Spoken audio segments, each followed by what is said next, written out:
ಈಗ just Instagram scroll ಮಾಡ್ತಾ ಇದ್ದೆ. ಆ ಟೈಮಲ್ಲಿ ಒಬ್ಬರು ಟ್ಯಾಟೂ ಹಾಕ್ತಿರೋ ವೀಡಿಯೋ ನೋಡಿದೆ. ಅಬ್ಬಬ್ಬಬ್ಬಬ್ಬಾ ಎಂಥ ಅದ್ಭುತವಾದ ವೀಡಿಯೋ ಗೊತ್ತಾ ಅದು. ಏನು ವಾಯ್ಸು, ಏನು ಅದ್ಭುತವಾದ ವೀಡಿಯೋ. ನೋಡಿರಿ ವೀಡಿಯೋ ಹೆಂಗಿದೆ ಅಂತ ಹೇಳ್ಬಿಟ್ಟು ಆಮೇಲೆ ಮಾತಾಡ್ತೀನಿ ವೀಡಿಯೋ ಬಗ್ಗೆ. तो मेरे मिनी टैटू आर्ट में आपका स्वागत है। ये भाई मेरे पास टैटू बनाने के लिए आए हैं और ये ना मतलब अमित नाम लिखवा रहे हैं। इन भाई का एक फर्स्ट टैटू और बना हुआ है तो इनके ऊपर अच्छा नहीं लग रहा है क्योंकि इनकी डार्क स्किन है। तो भाई को ना थोड़ा सा जेड ब्लैक में चाहिए और मैं अभी इस टैटू की लाइन अप कर रहा हूँ।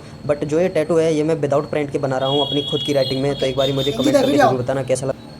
ಸೂಪರ್ ಅಲ್ಲ. ನಾನು ಪ್ರತಿ ಸಲ ಎಲ್ರಿಗೂ ಕೈ ಮುಗ್ದು ಹೇಳ್ತಾನೆ ಇರ್ತೀನಿ. ನನಗೆ ಯಾರು ಸಿಕ್ತರು ಬ್ರದರ್ ನೀವು ಎಲ್ಲಿ ಟ್ಯಾಟೂ ಹಾಕ್ಸ್ತೀರಾ ಅನ್ನೋದ್ರ ಮೇಲೆ 10 ಸಲ ಯೋಚನೆ ಮಾಡಿ. ನೀವು ನಾನು ಒತ್ತಿ ಹೇಳ್ತಾ ಇದ್ದೀನಿ, 10 ಸಲ ಯೋಚನೆ ಮಾಡಿ ಟ್ಯಾಟೂ ಹಾಕ್ಸೋದಕ್ಕಿಂತ ಮುಂಚೆ. ಓಕೆನಾ? ಯಾರ ಹತ್ರ ಹಾಕ್ಸ್ತಾ ಇದ್ದೀರಾ, ಎಲ್ಲಿ ಹಾಕ್ಸ್ಕೊತಾ ಇದ್ದೀರಾ ಟ್ಯಾಟೂನ. ಓಕೆನಾ? ಇವತ್ತಿಲ್ಲ ಅಂತ ಹೇಳಿದ್ರೆ ಆ ಟ್ಯಾಟೂ ನಾಳೆ ನಿಮಗೆ ಎಫೆಕ್ಟ್ ಕೊಡುತ್ತೆ.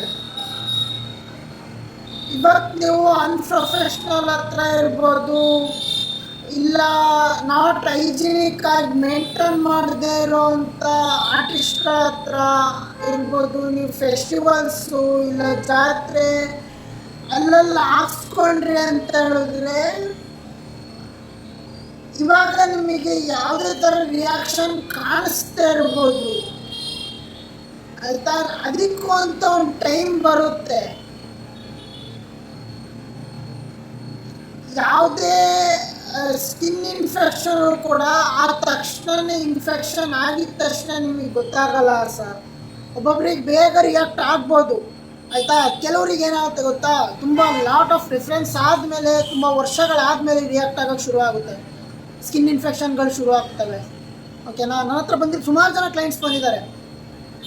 ಮತ್ತು ಇವಾಗ ಟ್ಯಾಟೂ ಹಾಕ್ಸ್ಕೊಳೋದು, ಇವಾಗ ನಾನ್ ಪ್ರೊಫೆಷ್ನಲ್ಸ್ ಹತ್ರ ಬರ್ತೀನಿ. ನಾನ್ ಪ್ರೊಫೆಷ್ನಲ್ಸ್ ಹತ್ರ ನೀವು ಟ್ಯಾಟೂ ಹಾಕ್ಸ್ಕೊಂಡ್ರೆ ಏನಾಗುತ್ತೆ ಗೊತ್ತಾ, ನಿಮ್ಮ ಸ್ಕಿನ್ ಡ್ಯಾಮೇಜ್ ಮಾಡ್ತಾರೆ. ಯಾಕಂದರೆ ಅದು ಎಷ್ಟು ಡೆನ್ಸಿಟಿ ಸ್ಕಿನ್ ಒಳಗೆ ಹೋಗಬೇಕು ಅನ್ನೋ ಐಡಿಯಾನೇ ಇರಲ್ಲ ಅವರಿಗೆ. ಅವ್ರು ನಿಮಗೆ ಹೆಂಗೆ ವರ್ಕ್ ಮಾಡ್ತಾರೆ ಟ್ಯಾಟೂನ ಆಯಿತಾ. ಎಷ್ಟು ಲೇಯರ್ ಸ್ಕಿನ್ ಒಳಗೆ ಹೋಗಬೇಕು ಅನ್ನೋ ಐಡಿಯಾ ನಾಲೆಜೇ ಇರಲ್ಲ ಅಂತ ಹೇಳಿದ್ಮೇಲೆ ಅವ್ರು ಹೇಗೆ ಟ್ಯಾಟೂ ಮಾಡ್ತಾರೆ ನಿಮಗೆ. ನೀವು ಯಾವ ಧೈರ್ಯದ ಮೇಲೆ ಅವ್ರ ಹತ್ರ ನೀವು ಕೈ ಕೊಟ್ಟು ಕುತ್ಕೋತೀರಾ. ಮತ್ತು ಇನ್ನೊಂದು, ಸುಮಾರು ಜನ ನನಗೂ ನಮ್ಮ ಶಾಪಿಗೂ ಕೂಡ ಸುಮಾರು ಜನ ವಿಸಿಟ್ ಮಾಡಿದರು.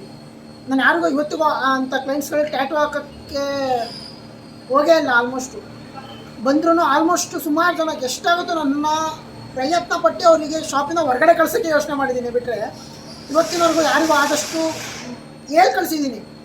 ಎಂಥ ಕ್ಲೈಂಟ್ಸ್ಗಳಿಗೆ ಗೊತ್ತಾ, ನಾಟ್ ಡ್ರಿಂಕರ್ ಅಂದರೆ ಸ್ಮೋಕ್ ಮಾಡಿರ್ಬಾರ್ದು, 3 hours ಮುಂಚೆ ಯಾವುದೇ ಕಾರಣಕ್ಕೂ ಸ್ಮೋಕ್ ಮಾಡಿರಬಾರ್ದು, ಡ್ರಿಂಕ್ ಮಾಡಿರಬಾರ್ದು.